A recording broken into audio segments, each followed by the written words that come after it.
कहा जा रहे हो आप? फोंडजी मोठी विहीर आहे शेतामध्ये, असं आहे, पाणी आहे इकडे. मग उपमा तयार आहे. हे घरचं लोणी आहे जे की आम्ही काल रात्री काढलेलं. मी ना ही शेवग्याचे पानं घेते. कृष्ण मैत्रिणो, स्वागत आहे तुम्हा सर्वांचं. तर मैत्रिणो, आज आहे रविवार आणि आज आम्ही सकाळी आवरून घेतलेला आहे. लवकर नाश्ता वगैरे बनवलेला आहे, देवासाठी तर बनवलेला आहे, आमच्यासाठी तर बनवणार आहे. कारण आज आम्हाला जायचं आहे आमच्या नवीन घरी. मागच्या वेळेस मी मोठा बिछाना आणणार होते तिकडे धुवायला, मशीनमध्ये टाकून धुला असता, पण फोंडेजीनी म्हणले की नको आपण तिकडेच धुया. तर आज आम्ही सकाळी जाणार आहे खास बिछाना धुण्यासाठी तिकडचा. तर या इथं देवाचं ताट मी तयार केलेलं आहे. या इथं पोहे आहेत बिना कांद्याचे, हे आहे डाळिंब आणि हे घरचं लोणी आहे जे की आम्ही काल रात्री काढलेलं. तर हे देवाचं ताट अगोदर फोंडेजीने देते. फोंडेजी ये लीजिए. फोंडेजी देवपूजा करत आहेत आणि या इथे मी उपमा बनवण्याची तयारी करते. तर या इथे उपम्यासाठी ठेवलेलं मसाल्याचं पाणी उकळायला लागलेलं आहे आणि मी याच्यामध्ये आता भाजलेला रवा टाकते.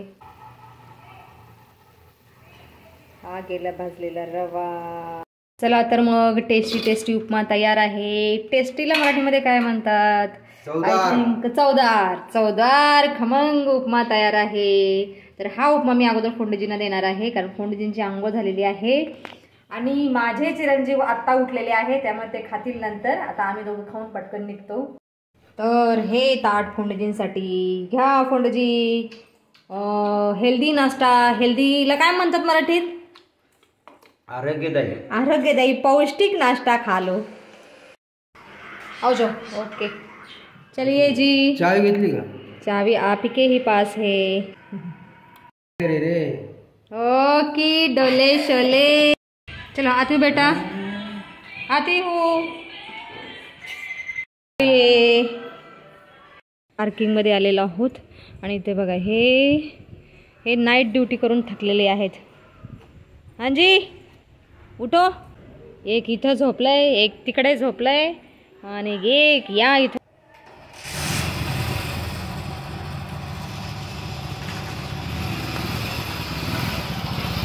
ही आमची 20 वर्षापूर्वीची होंडा आहे. 20 वर्षापूर्वीची आहे ना फोंडेजी? किती वर्षापूर्वीची तुमची गाडी आहे ही? 25 वर्ष झाले फोंडेजीची साथ देते ही. हा ना, आमच्या ना घराच्या जवळ खूप मोठं असं वडा आहे आणि त्या वड्यात पाणी आहे, जायला रस्ता नाही आहे, त्याच्यामुळे ही गाडी कशी बरी पडते.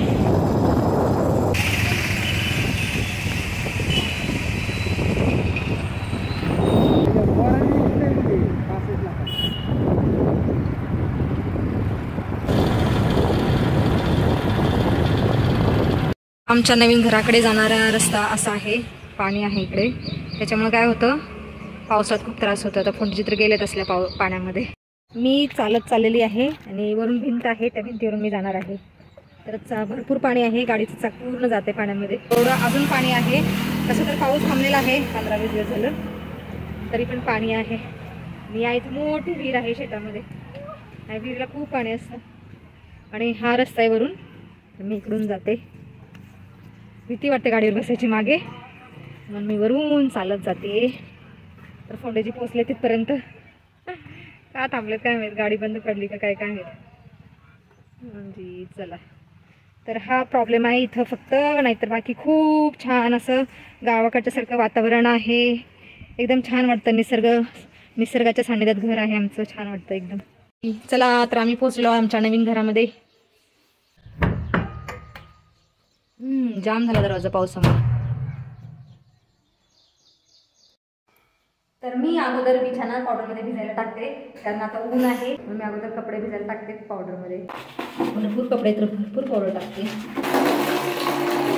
या इथं मी 2 बकेटमध्ये कपडे भिजत ठेवलेली आहेत आणि सॅक पण धुलेली आहे. तिला आता बाहेर सुकायला ठेवते. पाणी पाणी पाणी होत आहे फरशीवरती. फोंडेजी हे ठेवा आता, कुठे सुकायला ठेवता? कोण? घराचा. हा हो काय बाई, हा. चला तर मग बिछाना भिजते तोपर्यंत झाडू मारून घेते. तर या इथे माझे सगळे कपडे धुवून झालेले आहेत आणि टेरेसवर मी सुकायला टाकलेले आहेत असे. आणि या इकडे पण टाकलेले आहेत सुकायला. तर हे समोरचा डोंगर आहे ना, खूप सुंदर दिसत आहे. पावसाळ्यामुळे पूर्ण असं हिरवाईचं दागिने घातलेलं आहे डोंगराने. तर हे असं सुंदर दृश्य पाहायला मिळतं इथं आल्यानंतर. तर आता माझं काम आहे हा जिना झाडायचा. 8-10 दिवसातून एकदा येतो ना, तर असं अस्वच्छ होऊन जातं घर. धूळ धूळ धूळ होते घरामध्ये सगळी. काय करणार. तर जिना आमचा स्वच्छ झालेला आहे. म्हणतात ना, जिथे जिथे हात फिरे तिथे लक्ष्मी फिरे. तर इकडचं पण मी स्वच्छ केलेलं आहे, झाडू मारलेलं आहे. फक्त आता एवढं कचरा भरून टाकायचं आहे. त्याच्यानंतर माझं काम जवळजवळ संपल्यात जमा आहे या घरचं. कहा जा रहे हो आप फोंडी जी? काम कर रहे आप? तर या इथे ना पारिजातच्या झाडाला ना खूप सारी फुलं येत आहेत. तर खाली पण पडलेले आहेत भरपूर अशी. आणि हे हळदीला पाणी नाही मिळत तर थोडीशी सुकून गेलेली आहे. आवळ्याचं झाड पण छान आलेलं आहे. वा वा वा, खूप कळ्या आलेल्या आहेत पारिजाताच्या झाडाला. आणि आकाश तसं तर निळं दिसतंय, म्हणजे पाऊस येण्याची शक्यता जवळजवळ कमी आहे. 8 दिवसापूर्वी खजुराचं लावलेलं झाड छान आलेलं आहे. बघा समोरचं डोंगर खूप छान दिसत आहे. चल आता पाणी पिते, कारण आल्यापासून पाणी सुद्धा पिलं नाही आम्ही. मग फोंडजीने आज खूप काम केलेलं आहे. मला बिछाना धुवून दिला, मी वरती सुकायला टाकला. धन्यवाद आपका फोंडजी. अरे मी एवढं काम केलं, चहा मनाने द्यायला पाहिजे. अहो मी तुमच्या मनातलं ओळखलंय. बघा चहासाठी पाणी ठेवले गरम करायला. किती वाजले? मुझे पता है आपको क्या चाहिए रहता है. किती वाजले? 1-1:30. 12:30ला चहा मी तुम्ही. अरे तुमची सवय ऑफिस मधली जायगी नाही, लेकिन ये घर है. तर मी इथं फोंडणीसाठी सुंठ आणि इलायची गूळ टाकून चहा बनवणार आहे छानसा. खलबत्ता नाही ना, तर मला असं ओट्यावरती क्या हे करे भगवान. सुंठ खूप अशी साधारण वाटतं. साधारण आहे. मी देऊ का तुला कुठून? सुंठेचा चहा नाही हो जाता फोंडजी. इलायची पण अशी बऱ्याच दिवसाची, त्यामुळे लाल लाल झाली थोडीशी.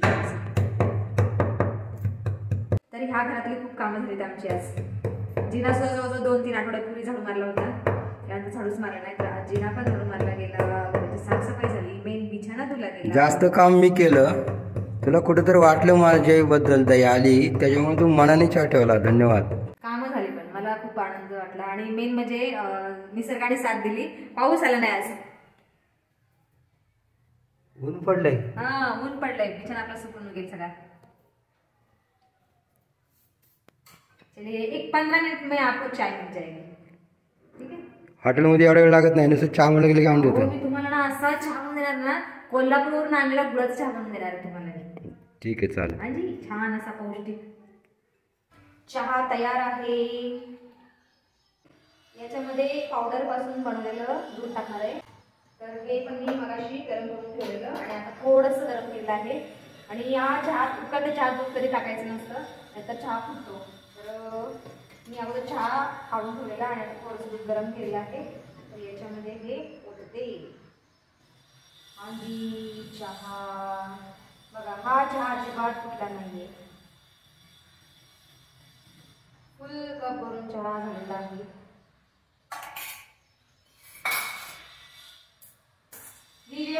तर मैत्रिणी आता वाजले आहे 3 आणि निसर्गाने छान साथ दिलेली आहे. पाऊस पडला नाही, त्यामुळे आमचा बिछाना सुकलेला आहे. आणि या इथे समोर यांचं बांधकाम चालू आहे. तर मी तिथे डब्बा आणि सॅग सुकायला ठेवली आहे, ती घेऊन येते. सॅग पण चांगली सुकलेली आहे, छान वाळली कडक उन्हामध्ये. तर खालून इकडून वाळेल. हा डब्बा घेऊन जाते आतमध्ये.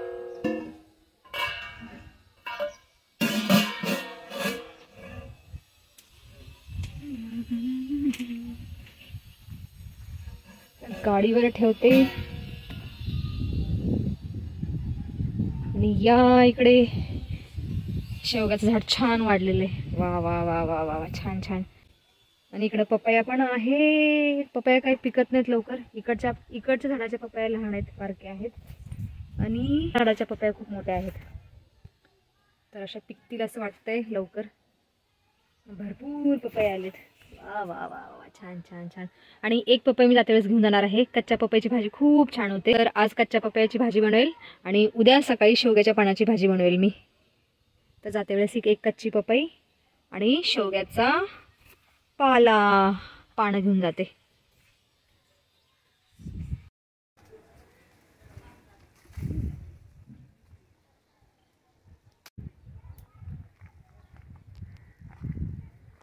काय करते?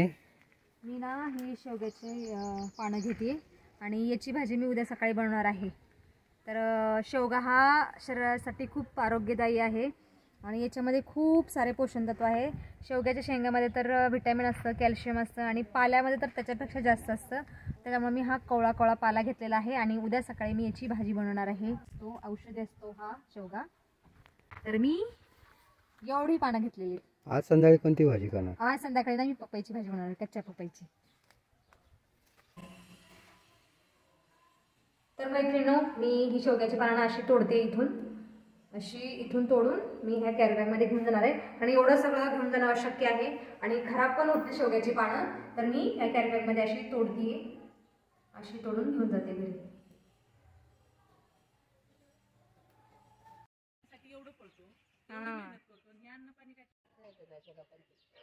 नाही सांगत. तर मैत्रिणींनो, वरून बिछाना घेऊन आलेली आहे मी आणि हा पूर्ण सुकलेला आहे. आणि हा बिछाना मी ह्या सॅगमध्ये आणि एका पिशवीमध्ये भरून ठेवणार आहे. फक्त ब्लँकेट सुकली नाही, तर ही ब्लँकेट जात्या वेळेस 2 चेअरच्या वरती सुकायला ठेवणार आहे. मी ही एक कच्ची पपई घेतलेली आहे भाजीसाठी आणि या ठिकाणी शेवग्याचा पाला आहे, तो पण आता घरी घेते. तर ह्या पिशवीमध्ये ठेवते मी. एक पपई पण ठेवून देते याच्यामध्ये. तर मैत्रिणींनो, आम्ही आता घरी निघालेलो आहोत. तर तुम्ही इथपर्यंत व्हिडिओ पाहिल्याबद्दल तुमचं खूप खूप धन्यवाद. भेटूया आपण पुढच्या व्हिडिओमध्ये.